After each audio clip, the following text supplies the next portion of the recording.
ভালে খেলিছো, ভাল লাগিছে খেলটো খেলি। স্যাৰ একমহীয়া খেলালে আমাৰ প্ৰশিক্ষণ ললা হৈছে। হয় স্যাৰ প্ৰাণদীপ কাকতি স্যাৰে সহায় কৰিলে আমাক, লক্ষ্য দা হয় আৰু পংকজ কুল্লু স্যাৰে আমাক কোচিং দিছিলে। ভাল লাগিছে খেলি স্যাৰ। ভৱিষ্যতে বহুত আগবাঢ়ি যাবলৈ মন আছে স্যাৰ। হয় কিবা এটা কৰিম বুলি আগবাঢ়ি আহিছো, যাতে মা দেউতাৰ কিবা এটা নাম হওক বুলি ইয়ালৈ আগবাঢ়ি আহিলো। বহুত ভাল লাগিছে যি খেলিবলৈ, হয় আৰু ভৱিষ্যতে আৰু খেলি যাম, আগবাঢ়ি যাম। আৰু ভবা নাছিলো কেতিয়াও এই পৰিৱেশ পাম বুলি। হয় আজি এই ইয়াত পাই পেলাই বহুত ভাল লাগিলে, আৰু ভৱিষ্যতে আৰু পাই যাম বুলি ভাবি আছো। আমি নৱপ্ৰয়াস যুৱ সংঘই ক্ৰীড়া ক্ষেত্ৰখনত কাম কৰি আহিছোঁৱেই।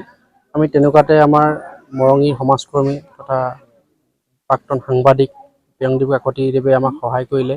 কাৰণ যে এটা প্ৰশিক্ষণত যথেষ্ট ব্যয়বহুল হয়, ফুটবলৰ প্ৰশিক্ষণ যিকোনো প্ৰশিক্ষণে বহুত ব্যয়বহুল হয়। এই আমি ক্লাবসমূহ আমি ইমান টনকিয়াল নহয় আৰ্থিকভাৱে, কিন্তু তেওঁ আমাৰ এই প্ৰশিক্ষণৰ ক্ষেত্ৰত যথেষ্ট আৰ্থিকভাৱে, মানসিকভাৱে আৰু শাৰীৰিকভাৱেও আমাক যথেষ্টখিনি সহায় কৰিলে। তেওঁ এই প্ৰশিক্ষণৰ বাবদ যিমানখিনি ব্যয় আছিলে, ব্যয়খিনি কৰিলে। আমাৰ বহুতো খেলুৱৈ আমি একদম দুখীয়া ঘৰৰ পৰা আমাৰ খেলুৱৈসকল আহিছে।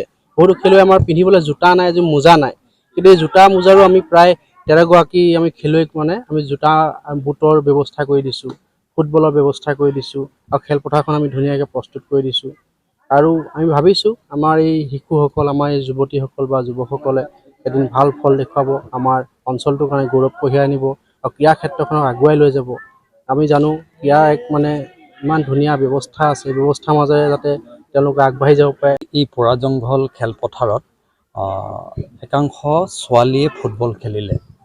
যিসমূহ ছোৱালীয়ে আজি ফুটবল খেলত অংশগ্ৰহণ কৰিলে, তেওঁবিলাকক যোৱা এটা মাহে আমি নৱপ্ৰয়াস যুৱ সংঘ আৰু মোৰ ব্যক্তিগত প্ৰচেষ্টাত আমি ইয়াত কৰ্মশালা দিলোঁ বিনামূলীয়াকৈ। আমি আচলতে এটা দিন যেতিয়া ইয়ালৈ আহিছিলোঁ, তেতিয়া দেখিছিলোঁ যে এইখন খেলপথাৰত বোকাময় পৰিৱেশ এটা বলক যুৱক আৰু যুৱতী একেলগে খেলি আছে, অকণমান খেলি থকা পৰিৱেশ দেখিলোঁ।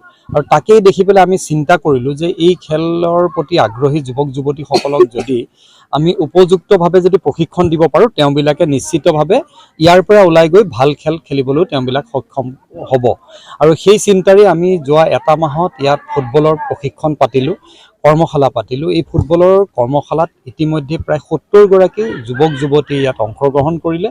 আৰু ভাল লগা কথাটো হ'ল যে এই এটা মাহত যুৱতীসকলে যি ফুটবল শিকিলে, তেওঁবিলাকে আজি প্ৰথমখন খেলত ইয়াতে খুব সুন্দৰভাৱে হাজাৰ হাজাৰ দৰ্শকৰ উপস্থিতিত তেওঁবিলাকে নিজৰ ক্ৰীড়াৰ প্ৰতিভাসমূহ ৰাইজৰ আগত প্ৰদৰ্শন কৰাৰ সুযোগ পালে।